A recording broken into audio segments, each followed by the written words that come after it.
Vous êtes, mesdames et messieurs, dans Politicia, votre rendez-vous politique qui reprend pour une nouvelle saison 18 août 2020. Le président élu du Mali, Ibrahim Boubacar Keïta, est déposé à la surprise générale par un groupe de militaires. L'homme faisait face depuis quelques mois à de vives protestations dans son pays, le Mali. Pour les uns, il faut condamner ce coup de force, car l'ère des coups d'État est révolue sur le continent. Pour d'autres, il faut au contraire le saluer. Mais comment se situer? Quels enseignements tirer du cas malien?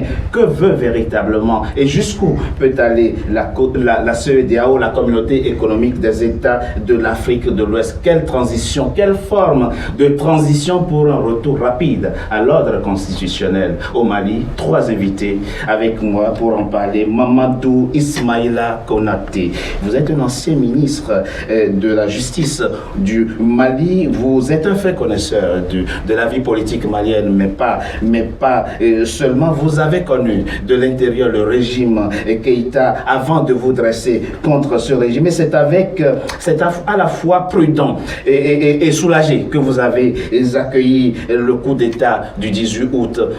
Quel sera le Mali post-Keïta? On en parle au cours de cette émission. Merci, monsieur le ministre, d'avoir accepté notre invitation. Tiambel Gimbayara, grand soutien étiez-vous du président déchu Ibrahim Boubacar Keïta. Vous avez mis en garde, vous avez prévenu, exigé la démission d'un président en exercice. C'est un coup d'État. Et nous voilà, un coup d'État est venu remplacer un autre coup d'État. Quel sera donc le Mali post-Keïta? On en parle au cours de cette émission. Merci à vous.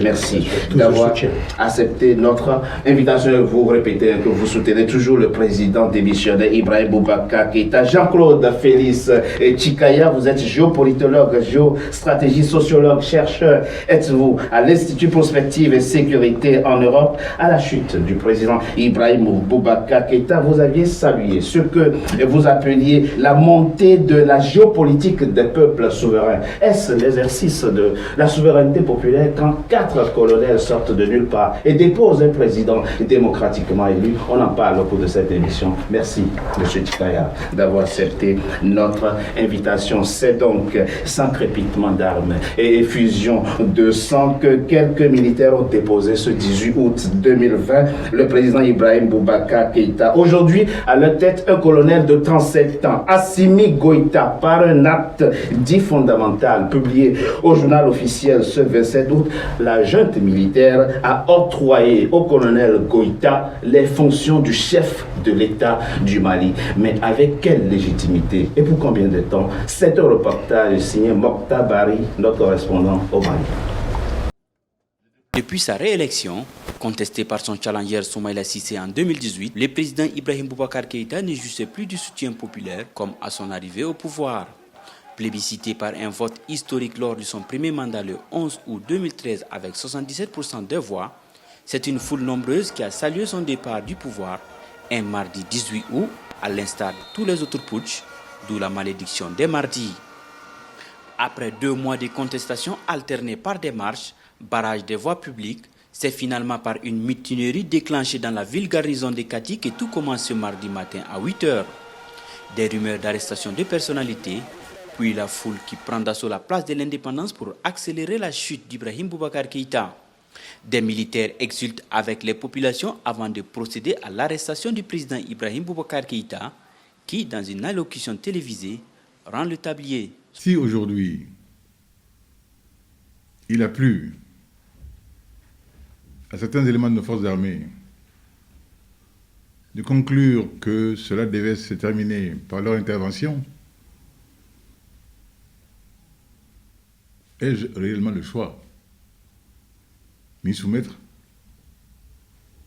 Car je ne souhaite qu'aucun sang ne soit versé pour mon maintien aux affaires. Pourquoi? Vous dire ma décision de quitter mes fonctions, toutes mes fonctions à partir de ce moment. Et avec toutes les conséquences de droit, la dissolution de l'Assemblée nationale et celle du gouvernement. Consécutivement au discours du désormais ex-locataire du palais de Koulouba, Un comité national pour le salut du peuple est mis en place, dirigé par le commandant des forces spéciales, le colonel Hassimi Goïta. Il promet de rendre le pouvoir aux civils le plus vite possible. Face aux pressions de la CEDEAO, la junte propose des concertations nationales. Toute décision relative à la taille de la transition, au président de transition, à la formation du gouvernement, se fera entre Maliens, avec les partis politiques, les groupes sociopolitiques, les syndicats, les groupes signataires, la société civile, conformément à notre première déclaration. Je tiens à rassurer les uns et les autres qu'aucune décision ne sera prise par rapport à la transition sans cette consultation massive. La CEDEAO, dont la délégation est conduite du 21 au 23 août par l'ancien président nigérien Goodluck Jonathan pour des discussions avec la junte à Bamako, avait d'ores et déjà pris des sanctions à l'égard du Mali. La rencontre de Bamako et le sommet extraordinaire de la CEDEAO du 28 août n'auront finalement pas permis de faire fléchir la position de l'organisation sous-régionale, à savoir une transition dont le président et le premier ministre doivent être des civils. We have not concluded. It will not be fair for us to say what said this, the military said this, what said this, the military said no. All of us are working towards the interests of Mali. Comme on n'est pas encore parvenu à une conclusion très claire entre les deux parties, nous n'allons pas dire pour l'instant que la CEDEAO a fait telle déclaration ou bien l'autre partie fait telle déclaration. Nous allons patienter encore un peu. Not the interest of any individual. Okay. Ce que nous faisons, c'est pour l'intérêt du Mali. Ce n'est pas pour l'intérêt d'une personne, d'un camp. Or a group of individuals. Ou bien dans l'intérêt d'un groupe d'individus. But the interest of Mali and interest of ECOWAS. Donc c'est dans l'intérêt du Mali et de celui de la CEDEAO. Because what affects Mali affects the rest of West Africa. Parce que ce qui touche le Mali affecte le reste de la CEDEAO. So our countries are joined. Parce que les pays sont liés. There are no walls surrounding our country. Il n'y a pas de mur qui nous sépare ou qui entoure nos différents pays. So ECOWAS want the best for Mali. Donc la CEDEAO veut le meilleur pour le Mali. Népotisme et mauvaise gouvernance ont fini par emporter le président dont l'élection avait suscité beaucoup d'espoir. Le CNSP a entrepris des pourparlers avec l'ensemble des couches sociopolitiques du pays en vue de répondre aux exigences de la CEDEAO. En attendant, les sanctions de la CEDEAO sont maintenues jusqu'au prochain sommet ordinaire de l'organisation, prévu le 7 septembre 2020 à Niamey. Monsieur le ministre Konaté, je l'ai dit, vous avez accueilli le coup d'État du 18 août à la fois soulagé et prudent. Votre pays, le Mali, se retrouve aujourd'hui dans une situation où on a rejeté un président certes mauvais en termes de résultats, mais légitime, parce qu'on a du suffrage universel, pour avoir aujourd'hui au pouvoir des gens qui n'ont été désignés par personne, qui n'ont aucun mandat électif, qui n'ont aucune légitimité, mais qui visiblement vont diriger votre pays pour de nombreuses années. Le Mali peut-il s'accommoder de cela? Non, pas du tout. Parce que d'abord, le Mali est dans l'état dans lequel il est aujourd'hui et c'est très visible. Pour autant, le Mali, les Maliens ont vocation à demeurer dans un état de droit et de démocratie. Dans un état de droit et de démocratie, sur les principes fondamentaux, toute prise de pouvoir autrement que par la voie des urnes est un changement anticonstitutionnel au sens juridique du terme et au sens entendu par la CEDEAO. Deuxièmement, parce que nous sommes un état de droit ou que nous avons vocation à un état de droit, on ne peut pas se contenter de la situation qui prévaut aujourd'hui. Incontestablement, pour moi, on est dans un contexte de régime militaire aujourd'hui. Je pèse mes mots.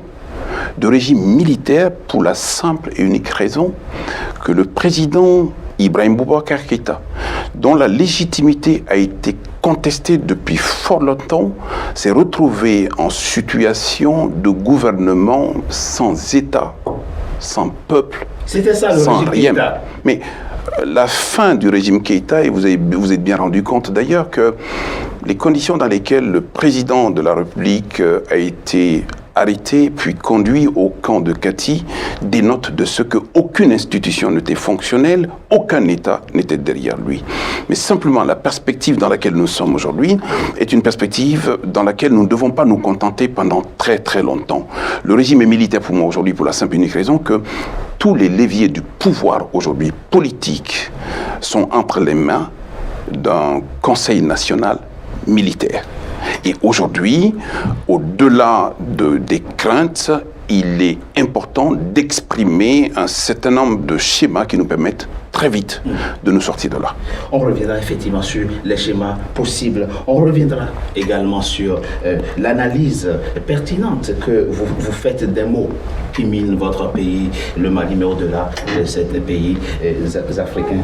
Jean-Claude Félix Tchikaya, je l'ai dit, vous aviez parlé à la chute, du moins à la démission du président Ibrahim Boubacar Keïta, de montée de géopolitique des peuples souverains. Faisons un petit rappel historique.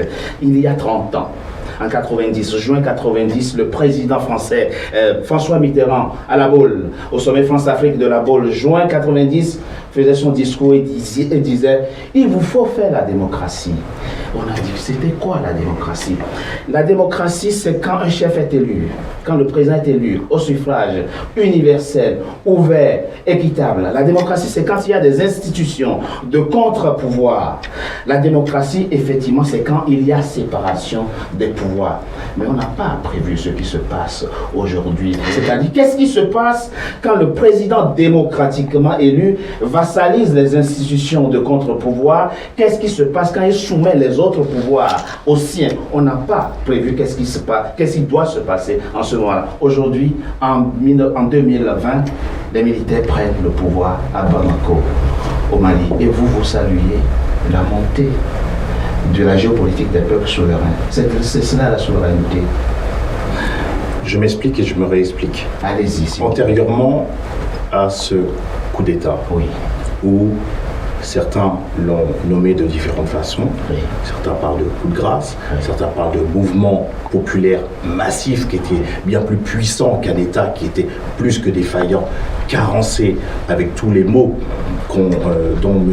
Ibeka est fustigé, gabegie, népotisme, et un État qui était urgent, oui, parce que de changer, pas seulement au sens d'une démission qui n'a pas été effective, mais devant des insécurités généralisées, pas seulement ce que dit une communauté internationale auquel le Mali appartient, à laquelle l'Afrique appartient, parce que souvent on parle de communauté internationale, on a l'impression qu'un réflexe tutélaire, la communauté internationale serait au-dessus de 54 pays, c'est-à-dire l'Afrique, et au-dessus du Mali, comme les 15 pays de la CEDEAO, qui sont donc la structure régionale du Mali. Sauf que la CEDEAO, l'Union africaine et la communauté internationale, dont font partie les Maliens, ont vu l'état de déliquescence chronologique de la présidence Ibeka. Mais si on revient sur la géopolitique des peuples, pour ceux qui n'ont pas l'habitude d'entendre le terme que je viens d'expliciter et que vous avez énoncé, la géopolitique, c'est les droits fondamentaux, pas seulement d'insurrection, mais de dire aussi, au-delà des urnes, pas seulement les mécontentements, mais une citoyenneté active sur le plan politique. Et là, le coup d'État peut faire partie des solutions? Aucun Malien, ni moi-même, je suis légaliste, aucun Malien n'est fervent. Aucun être humain n'est fervent d'un coup d'État. Et aucun Malien n'est réjoui de ce qui peut paraître comme antidémocratique. Sauf que les insécurités sociales, économiques, et je pourrais en dire plus, la liste est non exhaustive, ont poussé les Maliens, et notamment les plus jeunes. 50% des Maliens ont moins de 14 ans. 70% ont moins les ont poussés dans les rues. Dans les rues. Mais dans les rues de manière politique.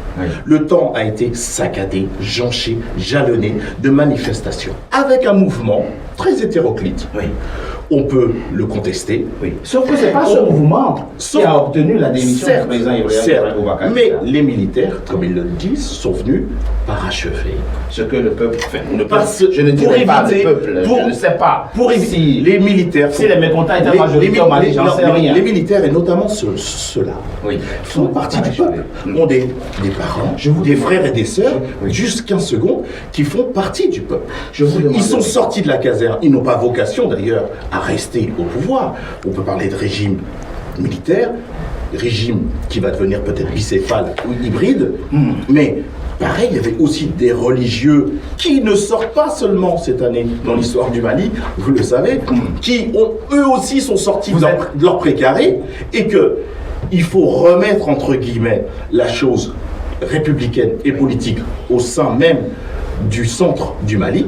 Chaque Malien, par l'intermédiaire de ces mouvements, ou ceux qui sont restés à la maison, savent bien qu'ils vont être... Ils sont protagonistes du Mali d'hier, de celui d'aujourd'hui et de celui de demain. Il y a une forme de pédagogie à avoir dans cette émission, c'est aussi d'analyser et d'expliquer si tentant, après que nous avons décidé que les armées restent dans les casernes, que les armées n'aient plus de rôle politique, si ce n'est pas un échec. Mais permettez-moi que dans l'histoire géopolitique du monde, nous ne sommes pas le seul continent. On veut africaniser les coups d'État. Nous ne sommes pas le seul à avoir fait partie d'une transition avec des militaires. Je ne veux pas dire que ça ne vient pas de manière chronique sur le continent, mais tout pays, sur le plan géopolitique, tout pays qui est dans un état de sidération, de saturation, soit c'est le peuple, soit c'est le peuple et l'armée et autres, et après il y a un retour, et d'ailleurs dans les 30 dernières années, après que les militaires aient pris, là c'est des analyses géopolitiques, aient pris le pouvoir, ça a été rendu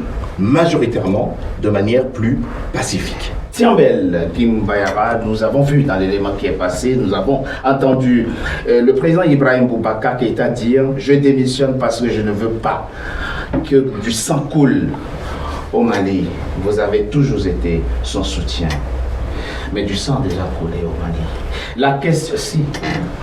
La question Tiambel Gimbayara, c'est pourquoi avoir attendu tant et tant de temps. Qu'est-ce que le président Ibrahim Boubacar Keïta attendait pour prendre la mesure de ce qui se passait et partir dignement? Merci, je tiens à cette occasion, à cette première occasion de prendre la parole, m'incliner devant la mémoire de ceux-là qui sont tombés et rendre hommage au président Ibrahim Boubacar Keïta, un homme d'État, un homme responsable qui a fait du mieux pour son pays pendant ce laps de temps et qui est parti avec honneur et dignité, qui a épargné les 14 ans. Il est parti avec honneur et dignité, je pèse les mêmes mots, honneur et dignité parce qu'il a épargné à son peuple une hécatombe. Ceux-là qui sont responsables de cette situation, c'est ceux qui ont depuis le 5 juin chauffé les Maliens à bloc, conduit les Maliens dans la rue. Ce sont cette communauté internationale qui est au chevet du Mali. Il n'était pas légitime à vos yeux? Certes, des régions légitimes, mais est-ce qu'il en valait pour autant changer l'ordre constitutionnel de façon par un coup d'État qui est condamnable? Est-ce qu'il en valait la peine?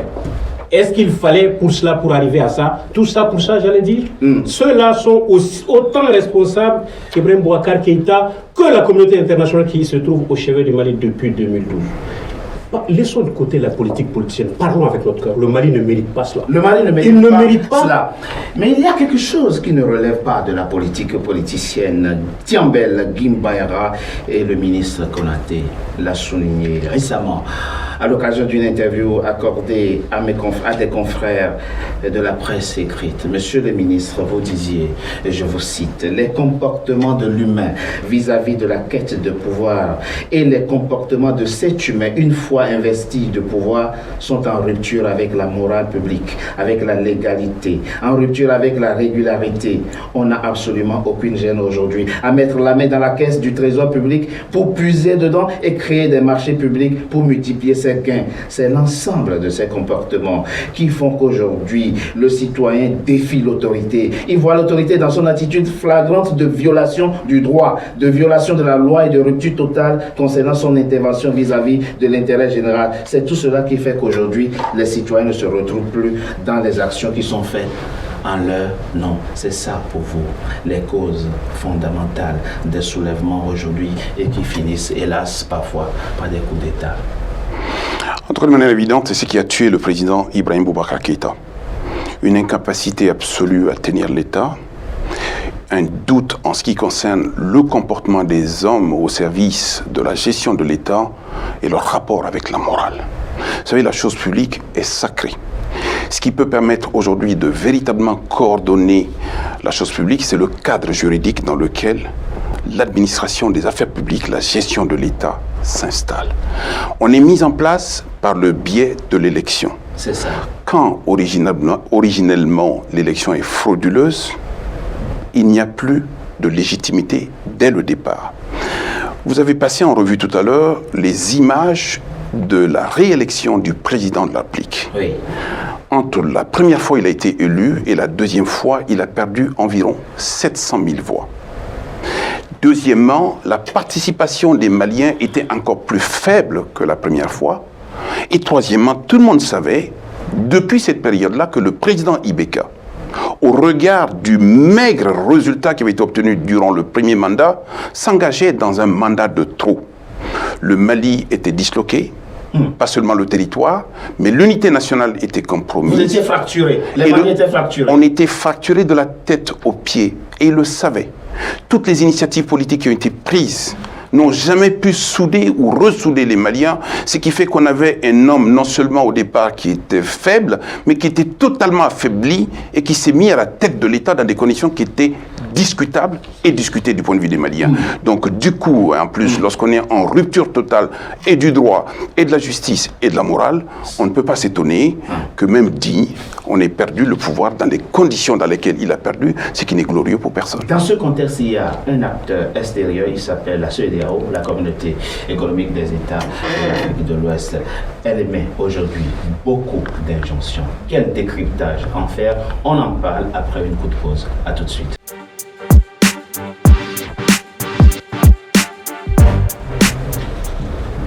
Deuxième partie de Politicien, votre rendez-vous politique. Le numéro de ce jour est consacré au Mali, dirigé depuis le 18 août par une junte militaire. Sadio Morel Kanté m'a rejoint, les journalistes, analystes politiques, merci à vous de m'avoir rejoint. Elle est fortement critiquée, la CEDEAO, la communauté économique des États de l'Afrique de l'Ouest. Pour les uns, elle est inutile. Pour d'autres, il ne s'agit tout simplement que d'un syndicat de chefs d'État. Malgré les critiques, l'organisation sous-régionale entend imprimer sa marque à la transition au Mali. On écoute à ce propos le président du Niger, Issoufou Mahamadou. Il est en même temps le président d'exercice de la CEDEAO.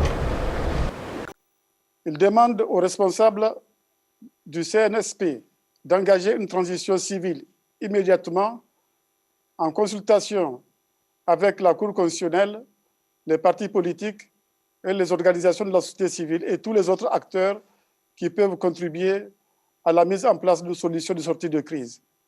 Il décide que cette transition civile doit prendre en compte les éléments suivants. 1. Nomination d'un président de la transition. Cette personnalité civile, reconnue pour ses qualités professionnelles et sa probité intellectuelle et morale, sera chargée de diriger la transition. Le président de la transition ne sera pas candidat à la prochaine élection présidentielle. 2. Nomination d'un premier ministre civil, chef de gouvernement, reconnu pour ses qualités professionnelles et sa probité intellectuelle et morale. Il sera chargé de conduire le gouvernement sous la responsabilité du président de la transition. Ce premier ministre ne sera pas candidat à la prochaine élection présidentielle. 3. Mise en place rapide d'un gouvernement pour faire face aux différents défis du Mali et en particulier préparer les élections législatives et présidentielles dans un délai de 12 mois. 4. Aucune structure militaire ne devrait être au-dessus du président de la transition. 6. Notre sommet décide que les sanctions énoncées au point 13H et 13I de la déclaration des chefs d'État et de gouvernement du 20 août 2020 seront levées progressivement en fonction de la mise en œuvre des décisions ci-dessus. 7. Il appelle à la finalisation urgente d'un accord sur la transition politique entre la CEDEAO et le Mali et invite l'Union africaine et les Nations unies à endosser cet accord. Sadio Morel Kanté, la CEDEAO par la voix de son président en exercice veut au Mali une transition civile dirigée par un militaire, un président civil, un premier ministre civil, et les deux ne devront en aucune façon être candidats à la prochaine élection présidentielle. Et beaucoup d'autres mesures sont annoncées, faute de quoi les sanctions déjà émises à la prise de pouvoir le 18 août dernier ne seront pas allégées. Quelle peut être l'influence encore aujourd'hui de cette organisation sous-régionale sur les acteurs actuels, les acteurs politiques actuels dans la junte militaire? D'abord, la CEDEAO dans la litanie habituelle, lorsqu'il y a ce genre de situation, et la CEDEAO a-t-elle cela tenu compte des aspirations des peuples? Parce qu'aujourd'hui, je crois qu'au Mali, c'est le peuple qui a décidé que le régime change. La CEDEAO qui pas le peuple qui a obtenu la démission. J'arrive. Le peuple, en tout cas, a battu pavé. Oui, il faut être prudent quand même. C'est-à-dire le peuple. Il y a presque 20 millions d'habitants au Mali. Allez-y. Sont sortis dans la rue pour demander régulièrement, et déjà depuis les élections de 2018, qui ne voulaient pas de ce président-là. Personne n'a tenu compte de cette aspiration. Et pendant que la CEDEAO le dit, je veux bien qu'il y ait eu rupture constitutionnelle, rupture de légitimité d'un président contesté, mais si nous regardons sur la carte de l'Afrique francophone aujourd'hui, il y a 6 pays sur les 15 ou 14 qui sont dirigés par les militaires, qui n'ont pas donné plus de développement. Et que les civils au pouvoir dans les autres pays francophones n'ont pas donné plus de développement, plus de stabilité sociale, plus de stabilité économique que les militaires à cette échelle, souhaité par les populations. Et lorsque vous dites que nous avons décidé qu'il n'y aurait plus il y a 6 pays de l'Afrique francophone dirigés par des militaires. Des militaires. Je vais citer Obiangema. Je vais citer. Non, ça c'est l'Afrique centrale, ça. En Afrique francophone. Bon, ok, allez-y. Non, Obiangema et. On prend 5 pays, alors 5 pays d'Afrique centrale, d'Afrique francophone. Il y a Sassou, il y a le Soudan. En tout cas. Le Soudan, c'est avant, c'est une transition. Non. Là, actuellement, le Mali est dirigé par un acte fondamental paramilitaire, vous n'allez pas dire non. Oui, bien sûr, le Mali. En tout cas, il y a 5 pays francophones qui sont dirigés par les militaires et que les civils, que ce soit les civils ou les militaires, ils n'ont pas... Ce que je veux dire, c'est qu'il faut à un moment ne pas tenir compte des dictats venus d'ailleurs. Toutes nos constitutions aujourd'hui, à la suite de Mitterrand, en 90 pour le changement à la Bonne, ont décidé que les militaires ne vont plus diriger le pouvoir. Pourtant, on a permis à certains d'enlever les tenues au nom d'une stabilité qu'ils ont décidé et que ne voient que eux, que les militaires seront dans les casernes, ils maintiennent d'autres militaires pour leur stabilité.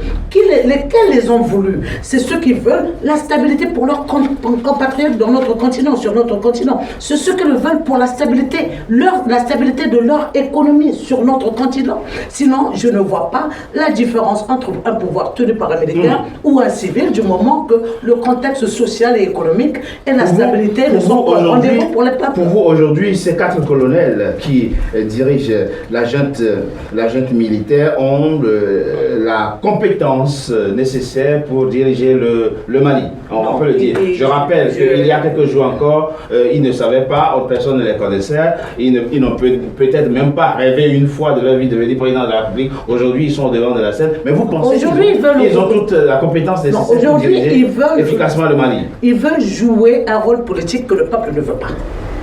Je vais vous dire un exemple tout simple. Il y a quelques jours, dans la diaspora africaine, les Africains de Paris avaient décidé de tenir une manifestation le 19 septembre. Mais le thème avant, c'était leur soutien à l'armée malienne. Aujourd'hui, ils ont changé le thème pour dire le soutien aux forces vives de changement. Je vais dire, autant le peuple a souhaité le changement au Mali, autant le peuple ne veut pas voir cette armée au pouvoir. Mais c'est vous qui nous dites que il n'y a aucune espèce de différence entre... Voilà pourquoi je demande, il faudrait que les Africains, surtout la jeunesse, s'asseyent pour définir son propre modèle. Quel modèle il veut? Parce que jusqu'à présent, avec des dictats venus de la Bonne où on n'a pas vu grand changement, sinon que de voir des militaires qui se sont mis en civil pour revenir au pouvoir. Qu'est-ce que ça a changé? Les civils qui sont... Votre propos est compris. Tiambel et Guim Bayara, je voudrais quand même m'étonner de quelque chose. Vous qui nous dites que le président Ibrahim Boubacar Keïta est parti avec tous les honneurs et dans la dignité, et comment se fait-il qu'il ait pu être capturé aussi facilement à son domicile sans qu'il y ait aucune espèce de résistance? Comment vous interprétez ça? Non, je crois que la volonté... Il y a rarement une telle situation dans d'autres pays africains où le président de la République se fait cueillir à froid comme ça chez lui sans qu'il y ait aucune espèce de résistance. Il y a toutes les thèses qui circulent en la matière, mais la réalité est que le président a appelé à ce qu'aucune goutte de sang de Malien ne soit versée à cause de lui et à cause de son pouvoir. Là n'est pas le problème. Je crois qu'au Mali, nous sommes installés dans une crise depuis 2012, une crise qui a été savamment entretenue par cette partie contestatrice de la population qui est sortie dans la rue, brûler des pneus, contester des élections, se prendre à oui et à dire, empêcher le pays de tourner. Ils ont pendant 2 mois bloqué le pays. Nous sommes un pays continental, sans accès sur la mer. Nous avons sous la houlette de l'imam Mahmoud Dicko, sous la houlette de l'imam Mahmoud Dicko, que vous avez fabriqué. Mais aussi que vous avez fabriqué. Hétéroclite. C'est le président Ibrahim Boubacar Keïta qui allait sortir le président et l'imam Dicko de la mosquée pour lui donner une influence politique, un jeu politique au Mali. Non, pas que Ibrahim Boubacar Keïta, ils l'ont tous fait. Ibrahim Boubacar Keïta aussi a été son patron, il a été de ceux qui l'ont fait élire en 2013, ça c'est certain. Pas que, il y a le mouvement Sabati, aujourd'hui tu n'entends pas parler de Ibrahim Boubacar Keïta. Il est là, il y a d'autres qui l'ont soutenu. Cela n'est pas le problème. Il n'est interdit à personne de faire de la politique. Mais la confusion du genre, je parle. Sauf que le Mali est un État laïque, le religieux doit rester. Sauf que ce n'est pas Dicko qui dit, qui commande la corruption et le népotisme. Mais peu importe, le mal est fait, monsieur le ministre. Il y a une question aujourd'hui qui transcende le cas malien et qui vaut pour l'ensemble du continent. Vous êtes juriste, avocat, vous avez été ministre de la Justice. Qu'est-ce qu'on fait quand on ne veut plus d'un président en plein exercice? Quand il a échoué, quand une fois qu'il est élu, vous l'avez dit dans cette interview que j'ai évoquée dans la première partie de notre émission, quand il tourne le dos au peuple, quand il renonce à concrétiser ses promesses, mais il est en plein exercice de son mandat, on ne veut plus de lui, le peuple ne veut plus de lui, qu'est-ce qu'on fait? On a des peuples en Afrique de plus en plus exigeants, avec une plus grande capacité de prendre conscience des choses, éventuellement de les apprécier et même de les contester. Et les dirigeants politiques qui sont en place sont surpris par cette attitude africaine aujourd'hui. C'est que pendant très longtemps, ils se sont mépris en pensant que le mandat de 5 ans est un mandat qui a un début et qui doit avoir impérativement une fin. Entre les deux, ils prennent en otage le processus politique, ils prennent en otage le processus institutionnel, ils s'adossent les biens publics et ils sont rois. Et c'est contre cette attitude que les peuples ne veulent plus rester muets ni passifs. Pour qu'un président de la République soit démis ou qu'il se démette, il y a une question de volonté. Lui seul peut décider éventuellement de se décharger. Ça s'appelle la démission. Lorsqu'il ne se décharge pas, lui, dans une certaine perspective, les autres peuvent avoir l'occasion de le mettre en cause au plan de la haute trahison. C'est encore des institutions qui sont à sa portée, qui sont sous son contrôle. Entre les deux, le blocage des institutions politiques, le mauvais fonctionnement de l'État, l'inorganisation des institutions de l'État donne l'occasion justement à des acteurs inattendus d'être là. Oui, mais ça c'est pour le cas des pays francophones, parce qu'on a vu en Afrique du Sud par exemple que tu le veuilles ou pas, tu peux être démis. C'est le cas de Thabo Mbeki, c'est le cas de Zuma. Alors, ce n'est pas seulement les pays anglophones, c'est aussi la conception du droit anglo-saxon à ce niveau-là. C'est que les gens ont beaucoup plus conscience de leur engagement à ce niveau-là et la notion de responsabilité est d'une plus grande pertinence dans les pays anglophones que dans les pays francophones. Pour revenir donc à notre exemple, on s'étonne aujourd'hui que l'armée ou les obédiences religieuses soient des vrais acteurs politiques. Je parle d'obédience religieuse parce qu'on a tendance à mettre en cause le comportement de l'imam Dicko à Bamako, mais on oublie qu'au Togo, au Bénin, il y a quand même des obédiences religieuses qui, un moment, RDC, un moment se sont exprimées. Par rapport à cela, est-ce que oui ou non, on peut continuer encore à se leurrer pour dire l'armée n'est pas un arbitre du jeu. Les gens d'obédience n'ont pas le droit d'être présents lorsqu'on a des présidents de la République, des dirigeants politiques qui prennent en otage le processus politique et l'État et s'étonnent qu'il n'y ait personne en face. Comme en 1990, on a interdit à l'armée d'être sur la scène politique. L'armée est sous assujettissement et aujourd'hui, les gens de l'armée, la junte militaire à Bamako vous dit, nous sommes conscients, nous aussi, que nous sommes des citoyens, nous prenons notre responsabilité, nous agissons. Ils ont agi, bien évidemment. On condamne sur le principe, mais il faut trouver la solution d'un point de vue juridique à l'incursion de l'armée. Vous dites des choses. J'interpelle le ministre, je disais, Dicko représente quelle obédience? Alors, je ne vais pas faire de débat long clairement avec vous. Mais ça, il faut demander à Ibeka qui trouvera réponse. Je ne ferai pas de débat. Venir dans l'arène là, ça change. Morel, revenons à la question de la CEDEAO, puisque c'est de ça et qu'il s'agit dans cette partie. Mais qu'est-ce que la CEDEAO aurait pu faire? La CEDEAO aurait pu voir les signaux que Ibeka n'a pas vu. Parce qu'avec leur lorgnette établie un peu partout qui entoure le Mali, je crois qu'ils devraient entendre le cri du peuple. C'est-à-dire concrètement, et faire quoi concrètement? Et il n'y a pas eu d'anticipation de la CEDEAO. Et quand elle arrive, à un moment où le peuple est totalement saturé et qui demande un changement. Le changement voulu par la jeunesse malienne ne date pas de juin. Non, vous venez de dire dans votre premier propos, oui, que la CEDEAO, effectivement, n'a pas d'injonction à donner parce qu'elle arrive un peu tard. Et la question, mais posons clairement, disons concrètement les choses. Quand on parle de CEDEAO, ne faisons pas non plus comme s'il s'agit d'une espèce d'ovni, CEDEAO de technocrates. Non, ce sont les chefs d'État. Ce sont les chefs d'État. Vous voyez un chef d'État dire à nos chefs d'État démissionne parce que ton peuple te conteste. Oui, mais c'est ce que la CEDEAO aurait dû faire. Je vous dis, qui il y a 8 ans, a reçu la démission de Amadou Toumani Touré au Mali, c'est la CEDEAO. Mais après un coup d'État. Évidemment. Oui, mais c'est-à-dire, elle a reçu pourtant la démission et elle a accepté. Il n'y a pas eu de sanction.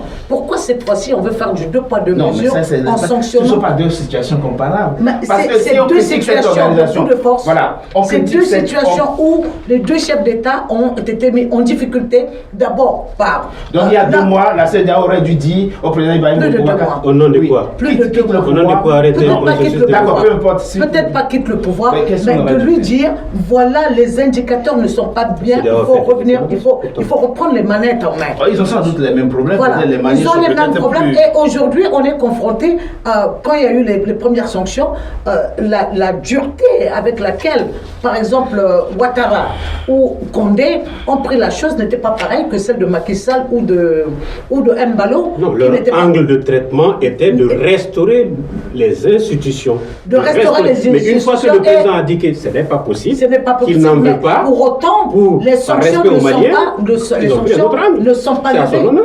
Les sanctions ne sont pourtant pas levées parce que ces sanctions-là, sur qui ça pèse? Je me souviens que lorsqu'il y a eu la crise en Côte d'Ivoire, le Mali, qui commerçait à hauteur de 140 milliards avec la Côte d'Ivoire, c'est les deux pays qui perdaient. L'un pour les services, l'autre pour. Donc, en cas de sanctions, c'est tout le monde qui perd, y compris surtout le peuple. Je propose qu'on m'appelle une pause. On se retrouve dans quelques instants pour la suite de notre entretien. Merci à vous, puisque vous nous quittez, nous avons bien compris. Vous regrettez le départ du président Ibrahim Boubacar Keïta. On ne peut que souhaiter à votre pays, le Mali, qu'il ne se retrouve pas dans une situation que le Mali se retrouvera. Pire que celle. Et c'est aux Maliens de relever ces défis. En tout cas, Ibeka a fait ce qu'il peut. Et le défi maintenant, c'est à nous tous de le relever. Merci à vous. On se retrouve dans quelques instants pour la troisième et dernière partie de notre émission. À tout de suite.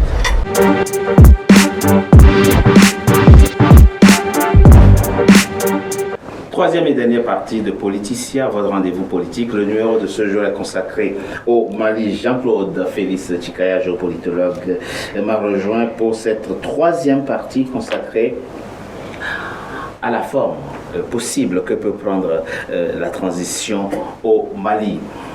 Nous l'avons dit dans la première partie, je l'ai dit dans mon introduction, le 24 août dernier a été signé de la main du général Goïta un acte dit fondamental, on l'appelle acte fondamental, et il a été publié au journal officiel le 27 août dernier et il octroie au colonel Goïta les fonctions du chef de l'État du Mali. La question c'est comment avoir la garantie que ces gens sont réellement désintéressés et qu'ils sont effectivement arrivés rien que pour parachever ce que le peuple a commencé, enfin, ce que les Maliens qui ne voulaient plus du président Ibeka ont commencé. Est-ce qu'aujourd'hui ce n'est pas un recul, un échec de constater qu'au Mali et même ailleurs, les militaires se sentent encore investis dans le rôle politique? Il faut pas aller trop vite en besogne. En 15 jours, une transition, aucun exemple dans le monde hier et aujourd'hui nous démontre qu'en 15 jours, il pouvait avoir des décisions qui permettent une transition assise. Sauf que, vous avez raison, cet octroi c'est plutôt un octroi fait par les militaires. Oui. Alors qu'on vient parachever un mouvement populaire. Je parlais tout à l'heure de la géopolitique des peuples. La géopolitique des peuples, c'est du passant à Bamako, à Gao et à M. Ibeka démissionnaire, et même ceux qui ne sont pas pour l'un ou pour l'autre. Tout le monde fait partie du peuple. Sauf qu'une majorité du peuple malien était en état de saturation devant des insécurités généralisées et autres. Je ne reviendrai pas sur un diagnostic qui est connu. Sauf que les militaires ne peuvent pas renier ce qu'ils sont. Oui, mais ils font ce qu'ils sont. Je finis. Ils sont militaires, donc ils sont sous. Ils sont militaires, donc voués à une forme de neutralité. Voilà. On peut les cantons dans leur caserne et s'atteler au rôle sans être, à savoir la protection du territoire et la défense de la sécurité des biens des personnes. C'est tout. Ils ne sont pas autre chose que ça, normalement. Sans être un fervent des coups d'État, comme tout le monde, et notamment comme les Maliens. Tout le monde a compris que c'était un coup d'État qui était plutôt populaire au regard de la situation. Sauf que les militaires sont sous des prérogatives, ils ne peuvent pas capter, subtiliser et confisquer un soulèvement populaire. Quelle garantie a-t-on pour éviter qu'ils confisquent le pouvoir, justement? Et j'arrive, si je puis dire, parce qu'ils ont bien dit, en tout cas dans les premières heures, qu'ils allaient interroger toutes les forces vives. Donc le M5, RFP et autres, la société civile, y compris les élites et même ceux qui sont à l'extérieur du Mali, sans oublier... On ne voit pas chez eux l'engouement de discuter vraiment avec le M5. Hein. Vous l'avez vu le samedi dernier. Le M5 a dû taper sur la table pour... vous le voyez bien, qu'ils ne sont pas pressés de partir. Écoutez, moi je n'ai pas une confiance à ce point-là entamée dans leur façon de faire et d'opérer. Pourquoi? Le Mali a une grande histoire. Le Mali est un grand peuple. Absolument. Traversé par des civilisations et qui a une habitude quand même si c'est jonché par 68, 91, 2012, 2020 maintenant, il y a un peuple quand même qui s'est soulevé et qui est très politisé, même s'il y a une partie qui est analphabète, mais ça ne veut pas dire qu'il n'avait pas de conscience politique. Donc ils ne laisseront pas faire. Où va mon inquiétude, c'est que quand vous ne laissez pas faire, s'il y a cette dérive militaire, ça devient une problématique. Les politiques doivent reprendre leur place. Sauf que il doit y avoir dans cette classe politique, syndicale, société civile, un renouvellement. Une question d'éthique. Parce qu'il y a quand même une co-responsabilité sur certaines décisions. Et il y a une éthique, il y a un renouvellement du Mali à opérer, mais le ministre en parlera beaucoup mieux. Et il y a une crainte que j'entends sur le plan sociologique dans les études que j'ai pu faire là dernièrement, c'est la crainte des Maliens de retrouver certains qui sont co-responsables de ce que Ibeka a malheureusement parachevé, mais dans le sens inverse de l'état de l'intérêt général. On a un exemple quand même dans l'histoire. Le général Abdou Salami Aboubakar, le Nigérian, qui est arrivé juste après Sami Abacha, il a fait quoi? Quelques mois. Il est arrivé le 8 juin 98, il n'est pas le 29. Vous êtes sûr qu'on doit africaniser les coups d'État? On peut faire la même chose en Europe, on peut faire la même chose en Amérique du Sud, on peut faire la même chose dans d'autres continents. Je ne pense pas que 2020 ressemble à 2012, même s'il y a des similitudes. Et je vous dis que je vais dire en termes de durée de transition, la CEDEAO veut une transition d'1 an, pas plus. Mais où était la CEDEAO quand les pouvoirs Mais j'ai posé justement la question à Sadio Morel. Mais où était... Est-ce que la CEDEAO... La CEDEAO, l'Union africaine... Pendant qu'on y est, dites-nous. Qu'est-ce que la CEDEAO aurait dû faire? La CEDEAO, l'Union africaine, qu'est-ce qu'ils faisaient et qu'est-ce qu'ils font dans le cas malien, qu'est-ce que la CEDEAO aurait dû faire? Déjà, ils ont essayé, pour être... D'appeler au dialogue. Non, ils ont essayé d'imposer. Et une semaine avant le putsch, ils ont dit on redonne le là à la société civile et aux Maliens. Mais quand on va 2 mois en arrière, qu'est-ce que la CEDEAO aurait dû faire pour éviter, par exemple, que... Mais parce que vous l'avez dit tout à l'heure en son sein, il y a des présidents, d'ailleurs, il y a des présidents, notamment les 3 mandatistes qui étaient les plus sévères, qui eux aussi ont des choses à se reprocher, qui ne comprennent pas la géopolitique des peuples, qui ne comprennent pas une Afrique qui se transfigure, une Afrique qui se reconfigure. S'ils étaient... pas des êtres humains, des iPhones, on appuierait sur mise à jour et réinitialisation, sauf que sur le plan politique, c'est les populations qui les poussent à se réinitialiser. judicialisé. Ouais, très rapidement, monsieur le ministre, c'est désespérant. On peut voir ça comme ça, qu'on en arrive encore à accepter et à envisager un rôle politique pour nos armées. Vous l'avez dit, et récemment vous avez mis le doigt sur les mots qui nous conduisent effectivement à ces impasses et qui donnent aujourd'hui le pouvoir à l'armée. Vous dites, je vous cite, monsieur le ministre, peut-être que c'est finalement là le nœud. Quand on voit une personne arriver au pouvoir avec un patrimoine global de 100, et 12 mois après, lorsqu'il quitte le pouvoir, son patrimoine est de 10 000, les gens sont offusqués. Cela envoie le message que le meilleur moyen de s'enrichir, c'est aussi de mettre un pied en politique et d'être nommé ministre. Il faut que la morale et la rigueur de la morale reviennent dans le champ politique et public, que nous puissions mettre en œuvre un certain nombre de mécanismes qui permettent de dissuader d'y aller pour les raisons invoquées. Et vous ajoutez, et c'est là où ça devient plus spécifique, monsieur le ministre, vous dites, quand j'étais ministre de la Justice, nous avions déployé cette mécanique de déclaration du patrimoine qui s'est arrêtée dans des conditions inacceptables. Le chef de l'État m'avait donné son aval, mais il a freiné des 4 fers parce que son entourage pouvait être concerné. La chose publique doit être sacrée. Nous ne partirons pas de cette émission avec l'idée que l'armée doit revenir jouer un rôle primordial, un rôle politique primordial dans nos pays. Mais réfléchissons à comment réinventer une nouvelle forme de gouvernance pour éviter justement ce qui s'est passé au Mali. Comment y arriver, monsieur le ministre? Alors, pour vraiment mettre le pied dans le plat, nous avons une difficulté en tant qu'Africains à avoir un rapport sain avec la loi, un rapport sain avec le droit, un rapport sain avec les institutions.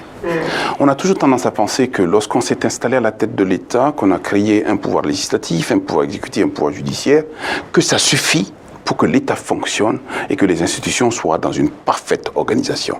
Or, on se rend compte aujourd'hui que cette démarche peut permettre aujourd'hui à ceux qui sont au sommet de l'État, comme Ibrahim Boubacar Keïta, de prendre en otage le tout. Le patrimoine n'a de sens que lorsqu'il a décidé.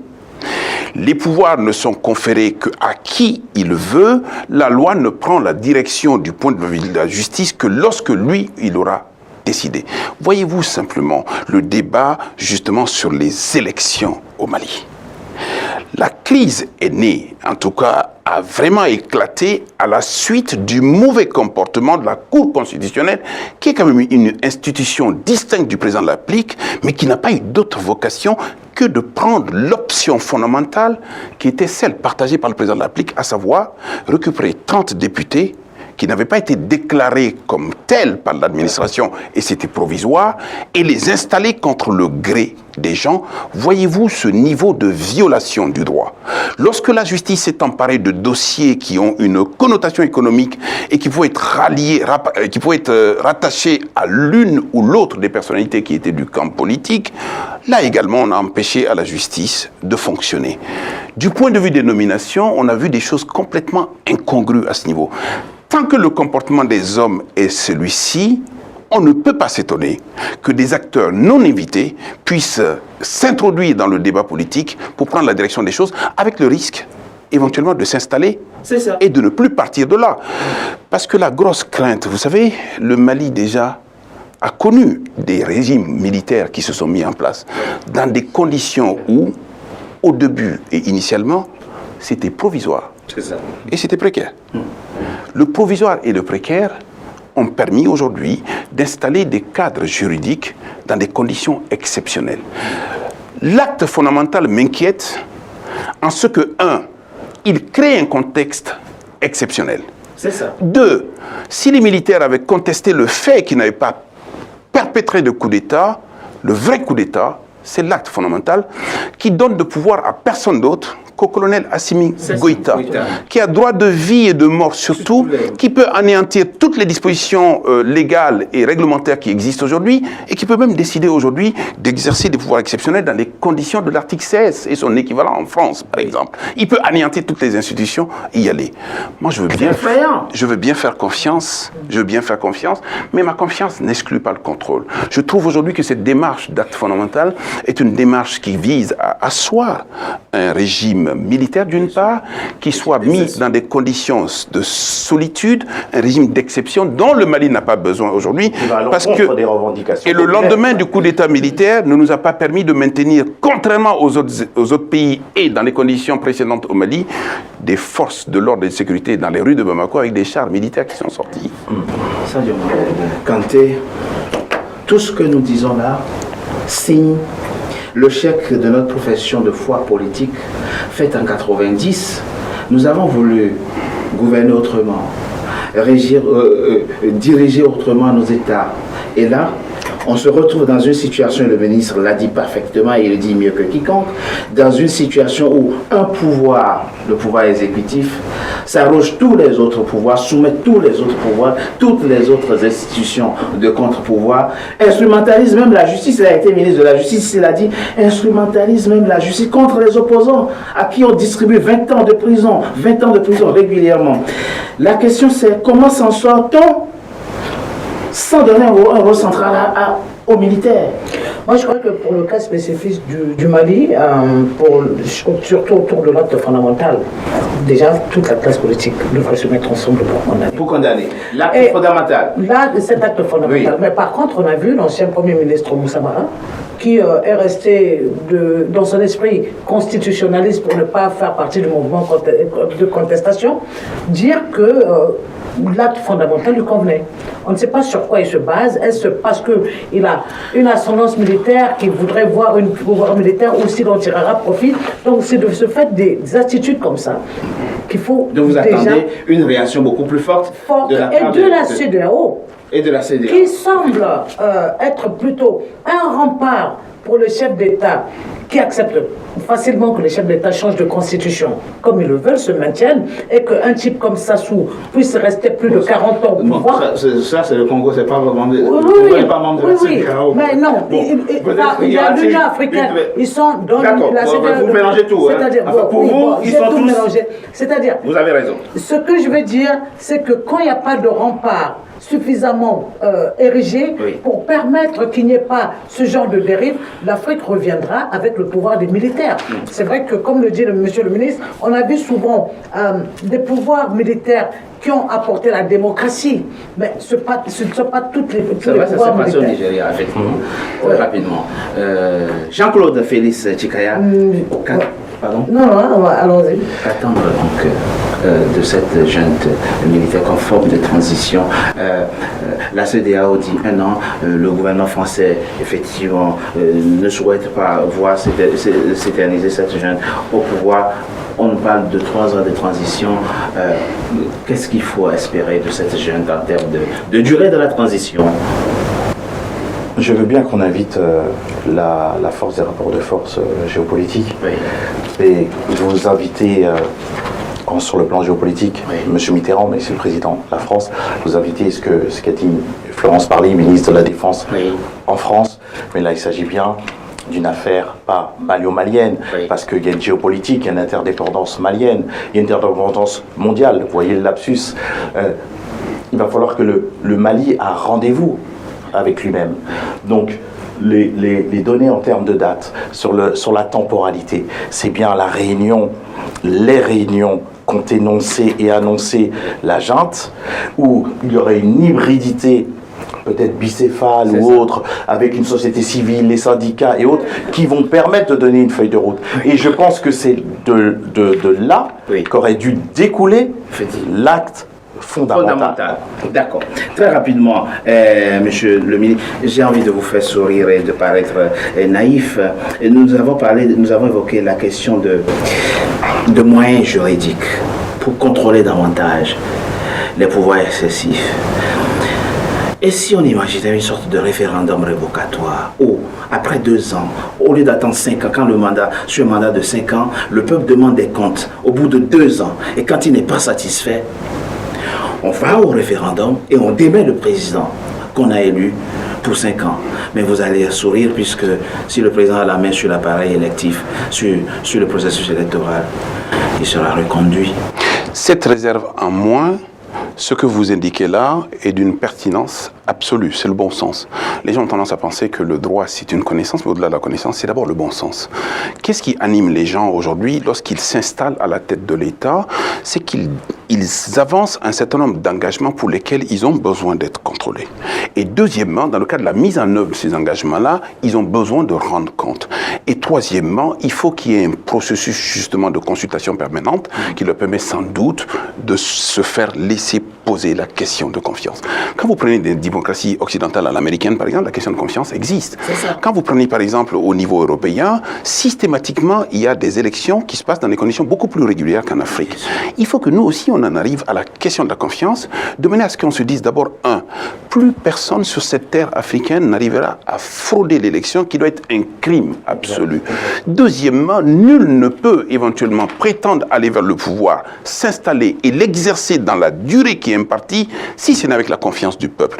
Le réveil du peuple doit être quelque chose de constant, de régulier, et cette capacité justement à rappeler à l'autre qui n'est pas là pour lui, mais qu'il est là pour nous, est important. C'est la fête, mesdames et messieurs, de Politicien, votre rendez-vous politique. Je vous remercie d'avoir été nombreux à suivre.